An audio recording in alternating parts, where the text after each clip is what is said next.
আমার নবী কয় উম্মত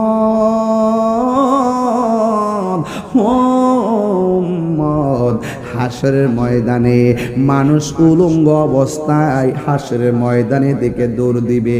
এখন বলবেন হুজুর কবর দিকে মানুষ উলঙ্গ অবস্থায় উঠবে, অনেক মানুষ তো পানির মধ্যে মারা গেছে, লাশটা তো খুঁজাও পাওয়া যায় নাই, মাছে খাইছে পোকায় খাইছে, সে কিভাবে আসবে?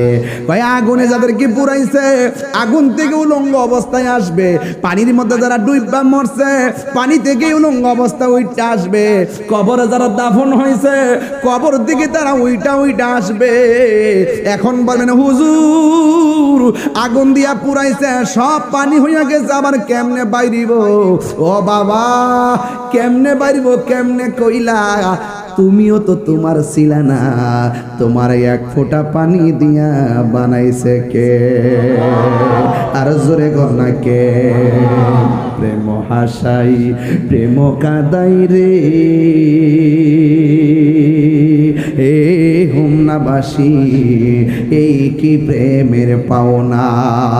ওরে প্রেম করিয়া এই তাহিরি কলঙ্ক ঘোষণা, প্রেম করিয়া প্রেমিক মরে রে দয়াল, প্রেম তো মরে না।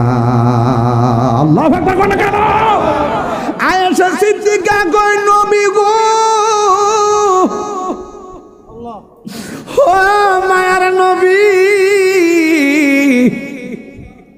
কবর দিকে যদি উলঙ্গ অবস্থায় উঠে নারী আছে পুরুষ আছে, একজন আর একজনের দেখবো এটা কেমন শরম? হাদিস শরীফে একটা জিনিস দেখা বড় ভাল লাগছে, একটা জিনিস দেখা বড় ভালো লাগছে গো। কোনটা জানেননি? কয় যে মাঠে সবাই যাবে উলঙ্গ অবস্থায়, কিন্তু আমার নবী সর্বপ্রথম সেই মাঠে যাবে জান্নাতের পোশাক পরিয়া। নারে তাকবীর, আল্লাহু আকবার, নারে রিসালাত, ইয়া রাসূলুল্লাহ, মুক্তিকে শুধু আতারি সাহেবের আগমন, জিন্দাবাদ জিন্দাবাদ, বলি আল্লাহর দুশমনেরা হুশিয়ার সাবধান, নারে তাকবীর, আল্লাহু আকবার।